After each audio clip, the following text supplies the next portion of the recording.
The primary thing that I was seeking in a coach was someone who would understand who I am, what I needed in order to improve, but also someone who will be completely objective as opposed to just give me curricula and say, okay, well, our program says do this, so go do this.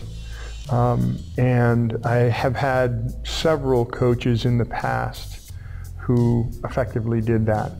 For me, the definition of a coach is someone who can assess weaknesses and then do very unique and distinct things to improve those weaknesses. And that's what I found with my coach here.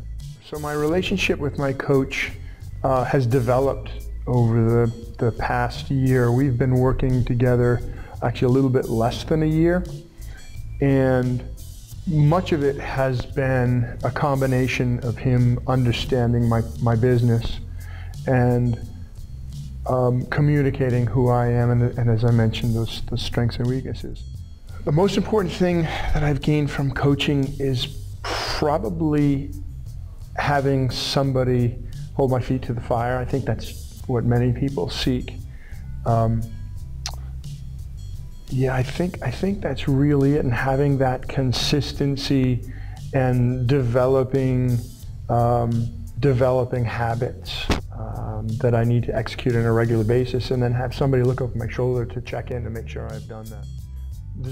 I have a practice in which there's a lot of different things going on right now. I have a partner who's retiring. I'm attempting to grow the practice, combine our two businesses, and also build a team.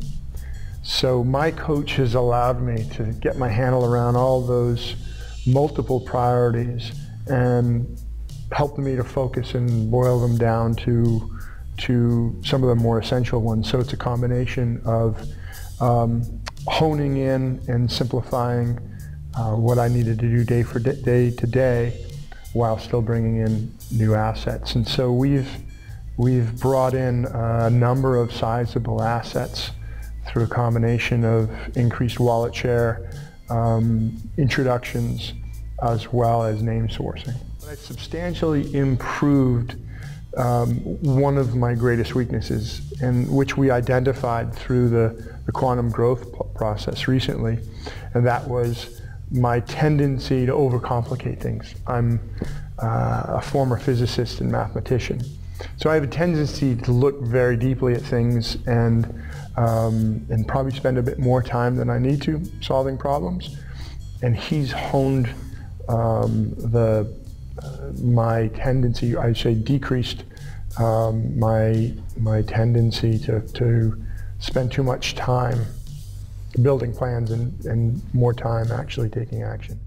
So I would recommend the Oechsli coaching program for a number of different reasons. One of them has to do with the fact that they're data-driven. They truly have information that is pertinent as well as timely. They do their research, and I believe they are constantly improving the information and the guidance that they provide to advisors. As I mentioned before, I believe that the coaches that are in the program have both the experience but the capability to get to know advisors personally and to hone the advice that they provide so that it's pertinent.